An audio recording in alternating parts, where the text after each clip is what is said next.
Leading Ideas Talks podcast is brought to you by the Lewis Center for Church Leadership of Wesley Theological Seminary in Washington, D.C. Subscribe free to our weekly e-newsletter, Leading Ideas, at churchleadership.com/leadingideas. Leading Ideas Talks is also brought to you by World Religions, passionately Christian and compassionately interreligious, a new online course from Wesley Pathways for Ministry. You will learn how to graciously encounter and understand the various religious beliefs and practices of our neighbors. Then explore how you can think about Christian mission in such an interreligious world. The course begins February 9th, 2024. Enroll now at wesleypathways.com. And remember to stay up to date with the latest church leadership strategies and information. Please like and subscribe to this channel and click the bell icon to get updates for new videos.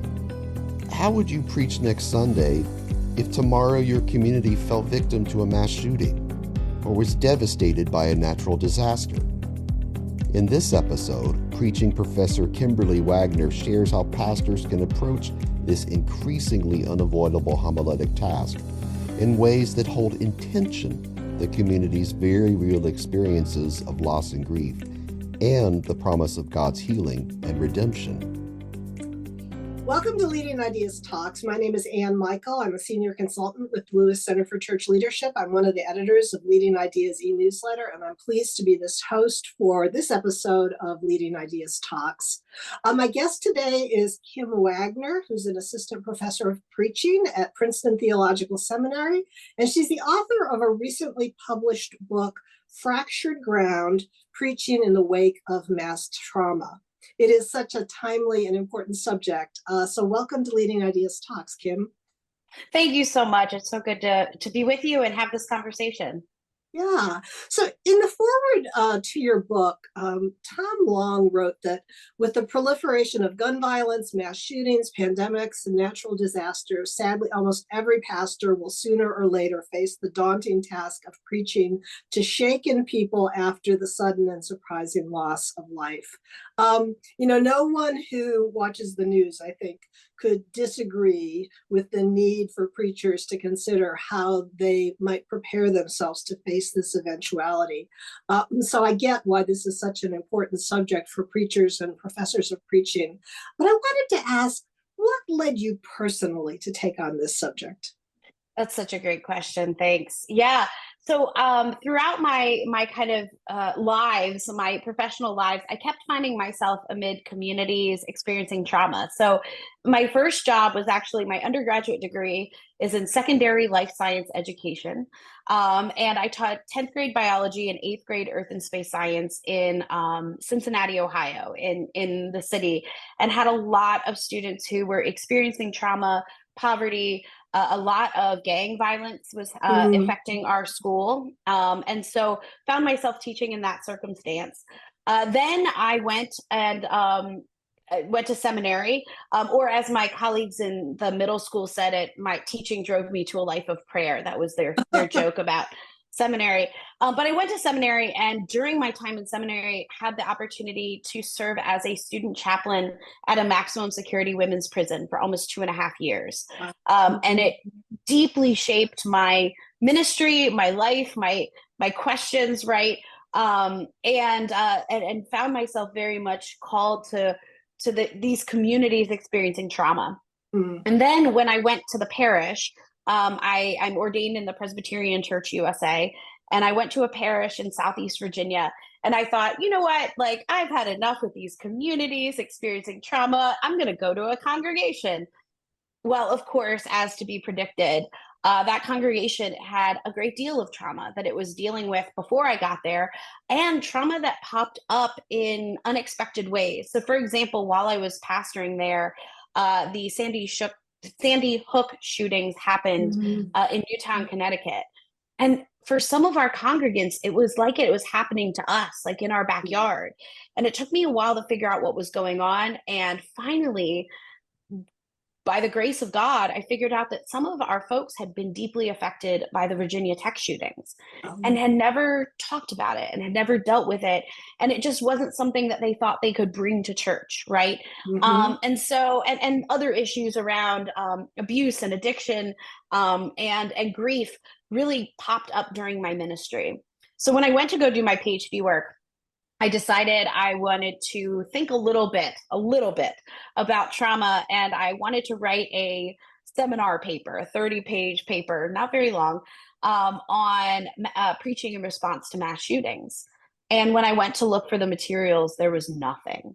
Wow. And there was a lot in trauma and pastoral care, or Right. trauma and psychology, that kind of stuff, but just not a lot. There was nothing that I could find Mm. on trauma, preaching in the wake of mass shootings. And so I did what every good PhD student does. I went and complained to anyone who would listen to me, including my advisor and my peers. And they all said the same thing. Well, maybe you should write it. And I said, well, that's a terrible idea. Let's not do that. But the more I dug into it, the more I felt called to this work and realized how all of my past experiences at the high school and the middle school, at the prison, in my Mhm. ministry, really led me to be able to read this stuff and recognize my experiences in it.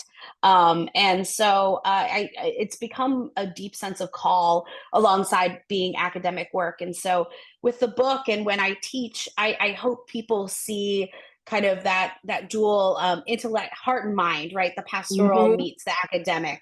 And that shines through because it really does come from a pastoral space, Yes. with an Mhm. academic edge, right? With an Right. I academic mean, response. that's very evident in the book. In fact, so our listeners know, the book really begins by helping people understand the nature of trauma. Yeah, Yeah, yeah. so yeah, that's extremely helpful. So before we get into your recommendations for preaching in the wake of mass trauma, you identify some less than helpful ways that preachers often respond to community crises, and I wondered if you could just quickly name some of those as a starting point. Yeah, absolutely. So, and I want to always start by saying I think that every time, for the most part, I think preachers, when they respond in less than helpful ways, they're doing it out of a genuine sense of Right. care and and desire to help. Because I do think that um, none of us have been trained to teach and preach and minister in these days, right? We're encountering trauma on trauma, often interacting and exacerbating collective traumas. And so I want to always start by saying I think there are less than helpful ways, but that oftentimes they're done with the best of Right. intentions. So three ways I think that preachers will often um, uh, be inclined. The first way I think preachers are inclined is to just lament, right? To just say, to throw up their hands and say, oh my goodness, there is nothing we can say that is hopeful or good Mhm. or lovely in this moment. There is nothing faithful to say, and all I can do is just lament and to just kind of shut down this sense of that there's anything faithful to say, and all we can do is cry out to God together.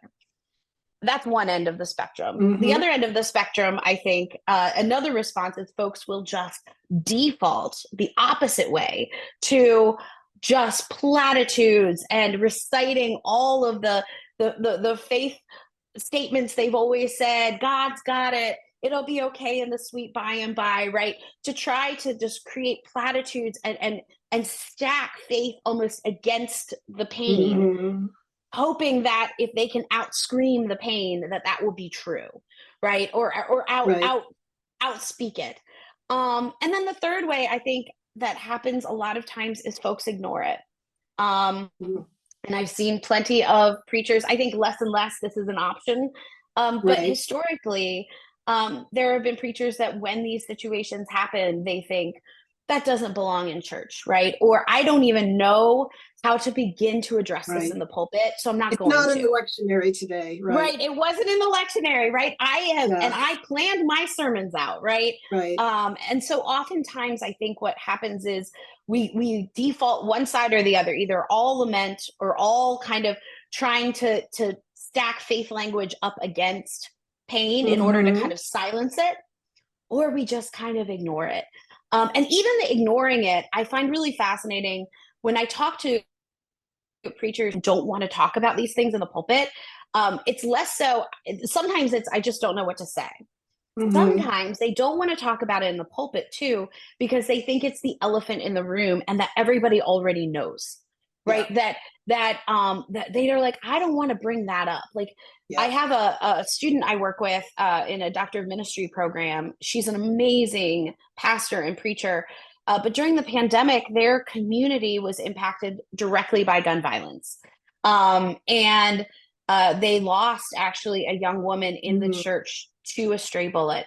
And when they came back together, she was really reticent, this preacher, to talk about this incident with the community. I mean, time had passed. Of course, it was the heart of the pandemic. They couldn't gather to mourn this young woman.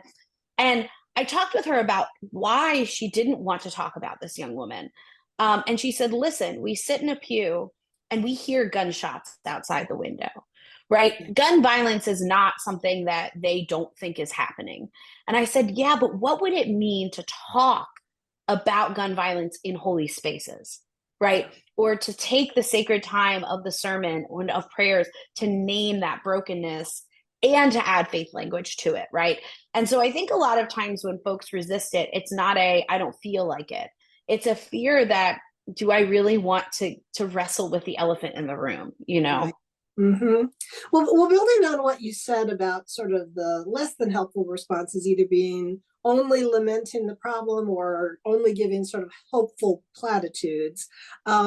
One of the things you say in your book is that in preaching in the wake of mass trauma, you confront the eschatological tension between what's been broken and lost on one hand and the anticipation of God's promised hope on the other hand. And if I'm reading your book properly, I think you say that it's a mistake to rush too quickly to the messages of hope and redemption without honestly naming the brokenness in the moment. And so, can you speak a bit to how preachers can strike that balance?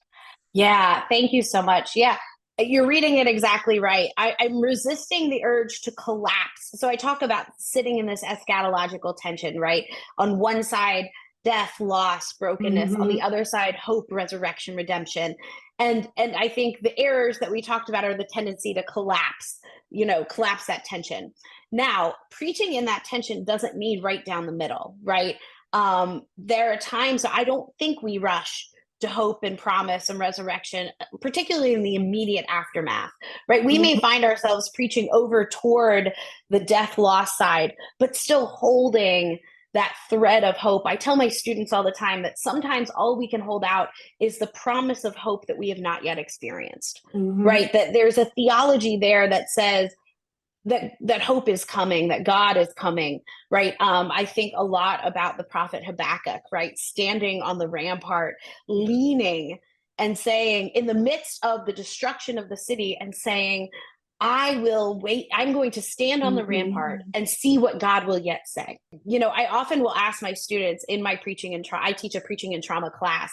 And after their sermon, I will sometimes ask them, where in this tension, if we were to draw this tension out, where in this tension do you think you're preaching, and how is that appropriate to where your congregation is? Because the reality is that we don't, I also want to say, it's not a progression from one end to the other, right? It's not like you start at the pain and death and loss side and gradually work your way to the hope and resurrection side. This isn't a one-way street. I think it's a tension we continually navigate, because, as you know, anniversaries come up, right? Holidays come up, and all of a sudden the grief of that loss is fresh and new in very real ways. Court cases start, right? Another shooting happens that is reminiscent of the one your community experienced, right? And all those things will pull your congregation back towards perhaps needing you to preach more on that death loss side than the resurrection hope side. But again, always holding the tension and resisting the collapse. So, in your book, you really explore two prototypes of how to structure a response sermon. And I think it's probably a little bit too complicated for our discussion today to go into those in depth. But I do want to at least alert our listeners to the fact that they're going to find a very thoughtful, theologically sensitive analysis of some different models of how you can approach the homiletical task in the face of trauma. But I did observe that one of the things that I think both the approaches that you study have in common is that the goal isn't to try to tidy everything up or make sense of everything. In both cases, that it's okay to leave some open questions.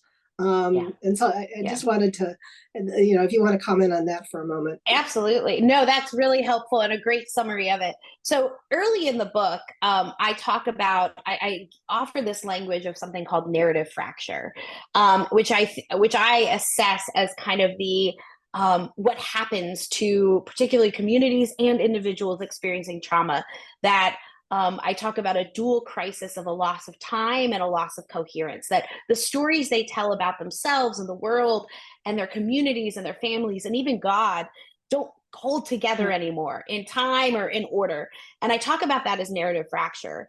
And so a lot of the rest of the book is trying to say, okay, so if we have communities, individuals and communities experiencing narrative fracture, how do we respond faithfully?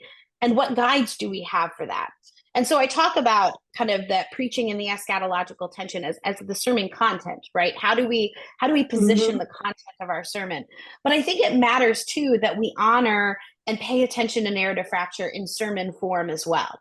And that's exactly the part you were talking about. And I offer two prototypes. I love that language you use of sermon forms, because for me, it's thinking creatively about how do we preach in ways that honor, name, bless narrative fracture without trying to too quickly resolve it. Because I think what we want to do is we want to say, I can fix this. I can make these stories whole again. And we want to rush to that because that feels good and healthy and like we want to get it done, right? We want to get through the process and check it off our list.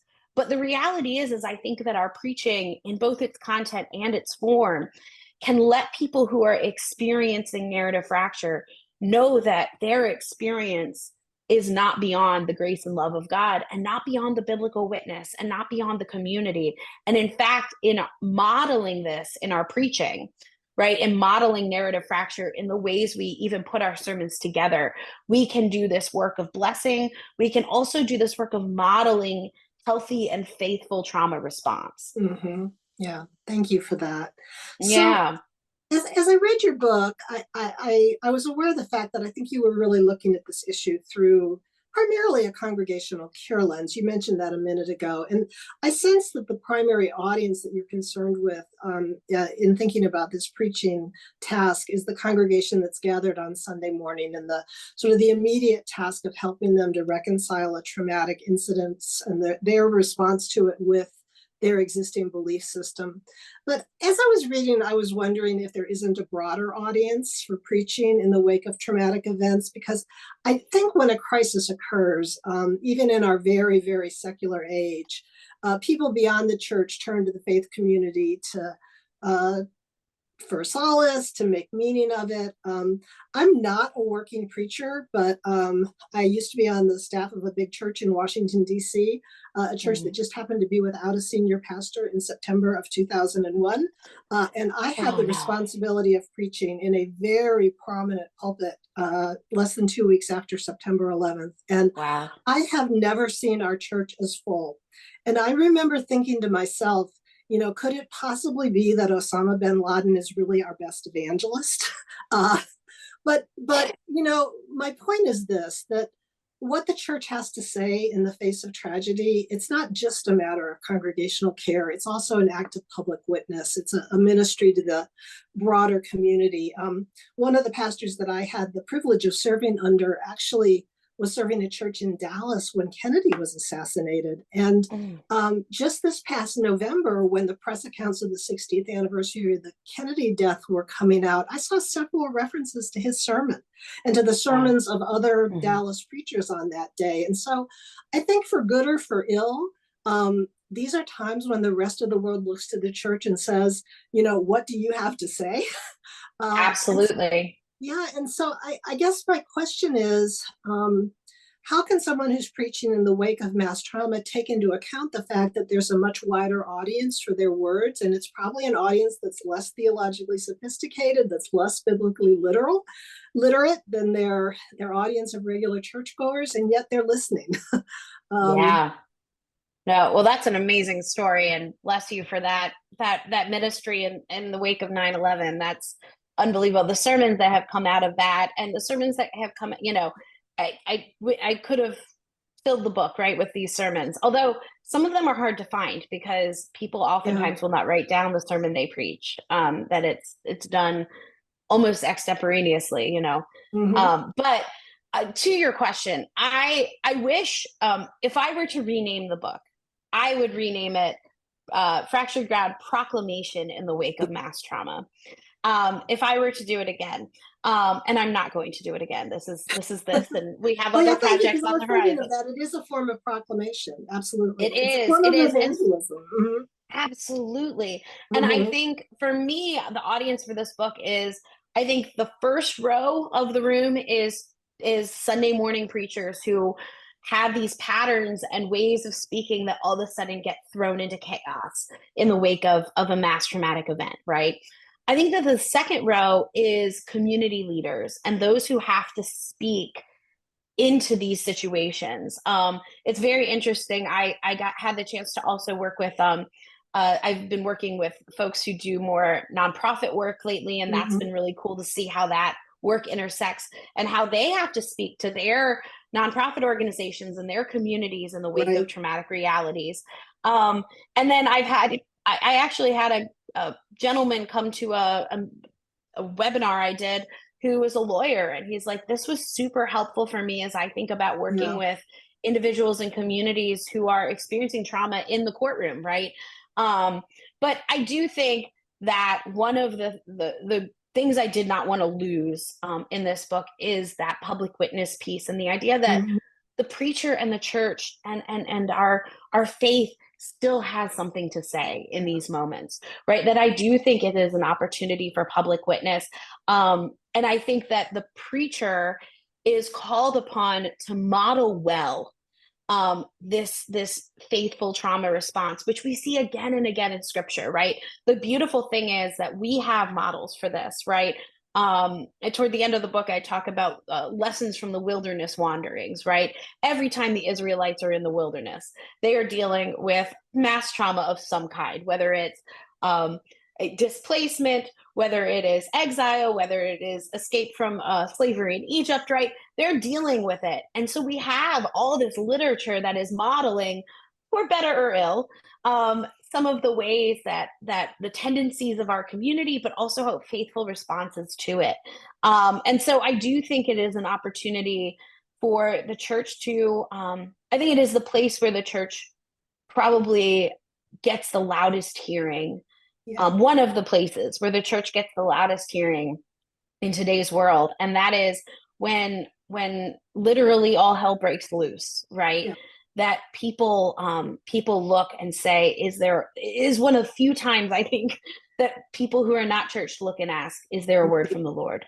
Right. And that's an awesome responsibility. You know, it is responsibility, but it's it seems like we have to be at least aware of that audience and that potential. So absolutely.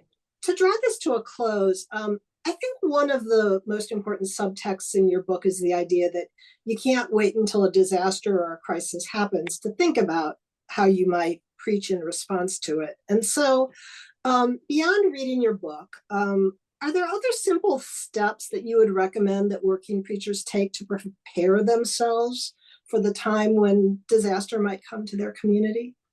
Absolutely. That's such a great question. Yeah, I don't think we have when it happens, we don't have time. So we need to often prepare. So a few things to think about. The first is that as you think about your week-to-week preaching, think about using trauma lenses to look at some of these texts, right? To practice, where do you see trauma at work in the text? Or how does looking with a lens of the trauma that is going on in the world help you see something new or different in that text? And so not just saying like, I'm going to save all that for later, but preaching it. Because the other thing is I think that we do this trauma aware preaching. I talk about when I talk about things, I talk about trauma responsive being what we do in the immediate aftermath of an incident, but then also trauma aware, which is always mindful that there are those in the pews experiencing trauma, those in our communities who are experiencing trauma, those in the world experiencing trauma, and that trauma is at work in these texts. And so I think practicing that with our congregation, and it doesn't have to be every week, but practicing it over and over, it ends up becoming, I think, language held in trust for us and for our communities for when we need it. Right. Okay. And so one of the things I always encourage preachers is this is not something to put on the shelf and pull out. I'm not talking about my book, but the skills are Right. not something that you put on the shelf and pull out when you need them. You keep practicing them, keep practicing what it means to preach in the tension, and not make sure every sermon ends with a happily ever after. Right? What does it mean to tell stories in our preaching that aren't easily resolved? Right? Or what does it mean to hold in tension some of the things that are hard to reconcile in our biblical texts? To model and to practice what it is we have to do when we encounter trauma. What does it mean to hold that eschatological tension in our day-to-day work, so that we've exercised those muscles? And so my encouragement is to think about these things, right? To think about your theology. A big example of when I think congregations and communities and individuals come face to face with a theology they don't think about until it happens is natural disasters, right? When a natural disaster happens, that's when people say, okay, so does God teach through nature? Does God correct? Or is God punishing us? Did God just create the world and walk away and has no control over? Is God just choosing not to keep us safe from storms, right? The more we talk about climate crisis, the more we're seeing these kind of storms. We are people are having to contend with their theology of the relationship between God, nature, and humanity, right? And they don't contend with that, and they shouldn't.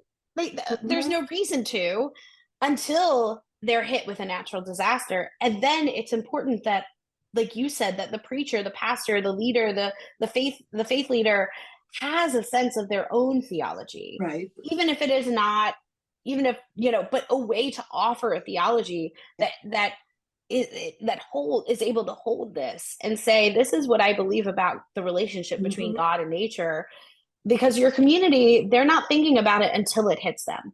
Right. So yeah, absolutely. I love the way you're thinking about that. So that's the second, absolutely, is to nurture that theology. The third thing I have to mention before I let you sign us off is I think it's so important for pastors and preachers, particularly, to build communities of support. And that means both other clergy, as well as nonprofit leaders, as well as other leaders in the community, whether that is I always tell my young pastors heading out, like, the first person you need to make friends with is the funeral director in your town, right? Because they are at the heart of when these things happen, they're there, right? And thinking about what does it mean to build a community of support? Because one of the lies that trauma tells us, and it tells preachers this very loudly, because let's be clear, when a mass traumatic event happens, it's not like the preacher can avoid it, right? If they're in the community, they're going to be experiencing it alongside the community.